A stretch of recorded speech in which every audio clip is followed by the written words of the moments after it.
Akhirnya kita berada pada materi terakhir, yakni materi rencana tindak lanjut dalam rangkaian kegiatan diklat jarak jauh media pembelajaran berbasis multimedia angkatan 1. Tujuan pembelajaran yang akan kita capai dalam mata diklat ini adalah kita akan membuat matriks rencana tindak lanjut.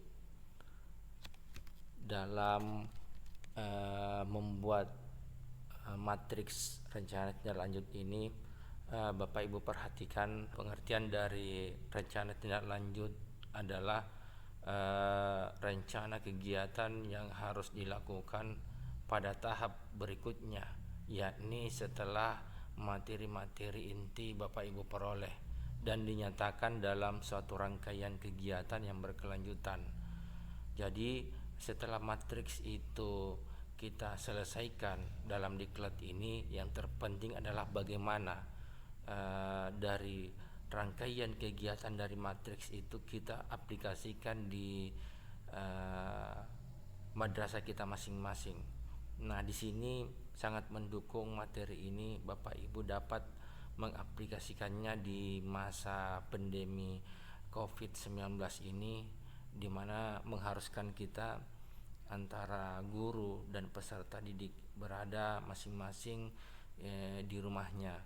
Nah, oleh karena itu dalam membuat matriks ini perencanaannya itu bersifat rinci, sistematis, sederhana dan operasional, sehingga dapat memberikan gambaran kepada kita hal-hal apa yang harus dilakukan pada saat pelaksanaannya nanti di lapangan. Adapun syarat-syarat rencana yang baik adalah yang pertama, haruslah memiliki suatu tujuan yang jelas, objektif, rasional dan menantang untuk diperjuangkan.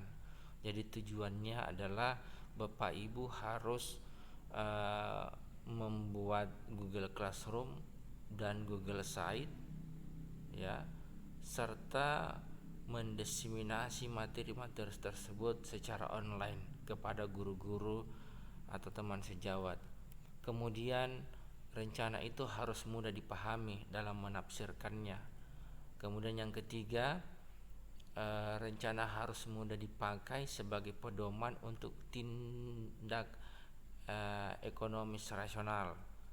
Kemudian rencana itu harus menjadi dasar dan alat pengendalian semua tindakan. Kemudian rencana itu harus dapat dikerjakan oleh sekelompok orang.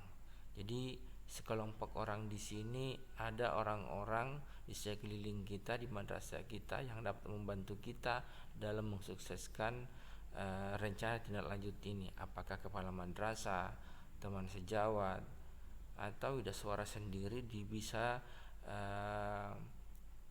dilakukan konsultasi tentang pelaksanaan rencana tindak lanjut ini. Kemudian rencana itu harus menunjukkan urutan-urutan dan waktu pekerjaan.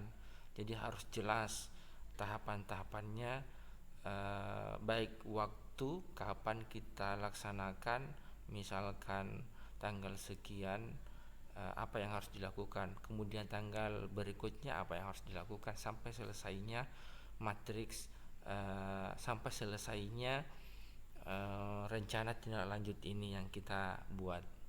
Kemudian rencana itu harus fleksibel tetapi tidak mengubah tujuan. Kemudian rencana itu harus berkesinambungan terus menerus sampai selesai tujuan dari rencana tindak lanjut ini dapat terlaksana. Rencana itu harus meliputi semua tindakan yang akan dilakukan. Kemudian rencana harus berimbang, artinya pemberian tugas harus berimbang dengan penyediaan fasilitas. Jadi harus disesuaikan juga fasilitas yang ada di madrasah kita, ya Bapak Ibu. Jadi kita sendiri yang harus menyadari di dalam membuat rencana ini harus disesuaikan dengan fasilitas atau kondisi yang ada di madrasah kita. Rencana itu tidak bertentangan dengan tindakan tetapi mendukung satu sama lain. Tidak bertentangan tindakan satu sama lain, tetapi dapat mendukungnya. Tindakan-tindakan tersebut saling mendukung. Kemudian rencana itu harus sensitif dengan situasi sehingga mudah mengubah teknik pelaksanaannya tanpa mengurangi tujuan. Jadi bisa jadi dalam rencana itu kita sudah tetapkan, tapi dalam pelaksanaan di lapangan ternyata itu bisa berubah, atau ada langkah yang tepat di lapangan bisa berubah sehingga tujuan dari yang kita harapkan dapat tercapai. Itu bisa saja dapat berubah. Kemudian rencana itu harus ditetapkan dan diimplementasikan atas hasil analisis data, informasi, dan fakta. Kemudian rencana tidak lanjut pada umumnya akan mencakup hal-hal sebagai berikut, yakni apa, bagaimana, siapa, dan kapan, dan di mana. Nah, apa yang saya maksudkan di sini adalah menyangkut jenis kegiatan. Jadi apa di sini adalah menyangkut jenis kegiatan yang dapat dilakukan Bapak Ibu dalam kegiatan sehari-hari di tempat kerja. Jadi saya singgung tadi bahwa ada 3 kegiatan yang akan kita lakukan. Yang pertama adalah membuat Google Classroom. Jadi kegiatan apa yang dilakukan sehingga selesainya Google Classroom itu dibuat. Kemudian jenis kegiatan apa yang dilakukan sehingga pembuatan website dengan menggunakan Google Site bisa terlaksana dengan baik.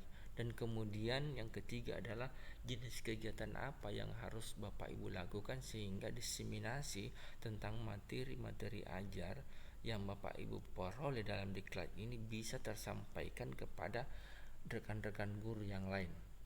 Kemudian yang kedua, siapa? Siapa di sini adalah maksud saya yang kedua ini adalah bagaimana. Bagaimana di sini adalah yaitu cara atau langkah-langkah yang harus ditempuh Bapak Ibu sehingga apa yang dapat terlaksana dengan baik dan benar.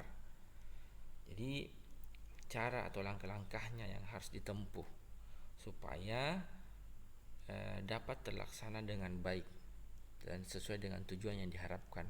Kemudian siapa?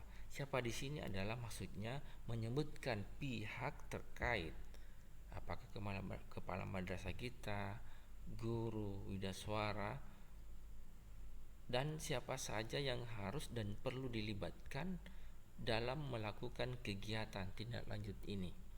Nah, kemudian yang keempat adalah kapan.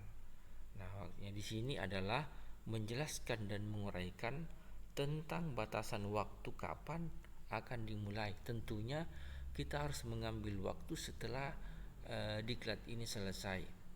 Jadi tergantung dari semua peserta Bapak Ibu. Setiap peserta mungkin berbeda-beda kapan ini Bapak Ibu laksanakan. Yang terpenting adalah bagaimana rencana atau kita jadwalkan rencana ini paling tidak secepatnya lah Bapak Ibu laksanakan dan jadwalkan itu. Kemudian di mana? Nah, di mana di sini adalah menyebutkan di mana kegiatan tersebut akan dilakukan. Tentunya di madrasahnya Bapak Ibu masing-masing, nama madrasahnya, kemudian di kelas berapa Bapak Ibu ajarkan. Nah, itulah yang harus Bapak Ibu pahami tentang hal-hal yang harus diketahui dalam membuat rencana tindak lanjut ini. Nah, kemudian format RTL-nya, rencana tindak lanjut. Nah, inilah yang Bapak Ibu akan buat dan mengupload file ke Moodle. Nah, di sini sudah buatkan formatnya, ada 3 bagian ya. ada 3 baris. Yang pertama tadi programnya adalah membuat Google Classroom, kemudian yang kedua adalah membuat Google Site, kemudian yang ketiga adalah diseminasi online materi-materi yang Bapak Ibu peroleh kepada rekan-rekan guru. Nah, kegiatannya apa yang Bapak Ibu lakukan? Sehingga yang pertama tadi adalah membuat Google Classroom. Apa yang harus dilakukan? Tulis semua di sini. Begitupun Google Site, kegiatan apa yang Bapak Ibu lakukan, dan kemudian diseminasi online. Jadi diseminasi online ini, kalau Bapak Ibu sudah membuat Google Site-nya, buatkan saja halaman pada Google Site, halaman diseminasinya. Kemudian kirimkan linknya, upload materinya di situ yang Bapak Ibu semua download dalam diklat ini.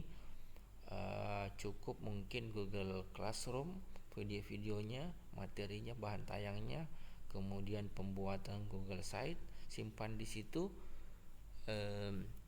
Kemudian linknya dibagi kepada rekan-rekan guru, karena saya yakin dan percaya bahwa Bapak Ibu sudah memiliki grup WA masing-masing, bisa dibagikan ke situ. Kemudian indikator pencapaian, tentunya untuk bagian satu adalah kita bisa tuliskan di sini adalah tercapainya Google Classroom pada kelas berapa Bapak Ibu ajar. Kemudian yang kedua, tercapainya website pada Google Site dengan menggunakan Google Site pada kelas berapa, ya. Kemudian indikator pencapaian yang ketiga tentang diseminasi ada tercapainya diseminasi materi-materi DJJ media pembelajaran berbasis multimedia. Sasarannya untuk nomor 1 kepada siapa? Tentunya kepada peserta didik kelas berapa. Ini sasarannya peserta didik juga. Ini sasarannya adalah guru-guru, teman sejawat. Kemudian kapan pelaksanaannya? Itu tadi saya jelaskan bahwa Bapak Ibu tentukan, Bapak Ibu sendiri yang harus tahu kapan Bapak Ibu bisa laksanakan ini. Tentunya dalam pelatihan ini kita sudah membuat itu, tinggal sederhana dilengkapi dan disempurnakan kembali dari yang Bapak Ibu buat. Misalkan Google Classroom, waktu pelaksanaannya, Google Site kapan, kemudian diseminasinya kapan itu dibuat, ya. Kemudian sumber dananya, kalau memang tidak menggunakan sumber dana, kosongkan saja semua. Kemudian SDM yang terlibat dalam program ini, misalkan bisa juga disimpan di sini adalah kepala madrasahnya atau wakil kepala madrasah. Bisa juga bila suaranya disimpan di sini, ya Bapak Ibu, supaya sumber daya manusia, siapa-siapa saja yang bisa mendukung terlaksananya rencana tindak lanjut Bapak Ibu. Saya kira itu saja Bapak Ibu untuk materi RTL ini. Insya Allah Bapak Ibu sukses. Tentunya ada kiat-kiatnya yang dapat kita laksanakan nantinya supaya kita sukses menjalankan RTL ini. Jadi keberhasilan RTL sangat tergantung dari Bapak Ibu sendiri, bagaimana kesadarannya, komitmen, kapasitas peserta Bapak Ibu. Kemudian mengembangkan rencana komunikasi, ya tentunya dikomunikasikan dengan baik kepada kepala madrasahnya, wakil kepala madrasah dan teman-teman sejawat bahwa Bapak Ibu melakukan kegiatan ini. Kemudian meningkatkan kesadaran, ya, bahwa ingin memajukan madrasah kita, tentunya dapat meningkatkan kapasitas peserta didik kita. Kemudian membangun kapasitas Bapak sendiri dan peserta didik, kemudian memotivasi diri dan tetap memantau pelaksanaan rencana tindak lanjut ini. Jadi tahapannya tolong diperhatikan, kapan mulai, dan apa-apa tahapan-tahapannya sehingga kita sukses melaksanakan rencana tindak lanjut ini. Oke Bapak Ibu, saya kira cukup sekian. Tetap stay di rumah dan tetap melaksanakan tanggung jawabnya sebagai peserta diklat. Walaupun selesai diklat ini kita bisa mengaplikasikan materi-materi ini dalam menunjang proses belajar mengajar kita. Terima kasih. Assalamualaikum warahmatullahi wabarakatuh.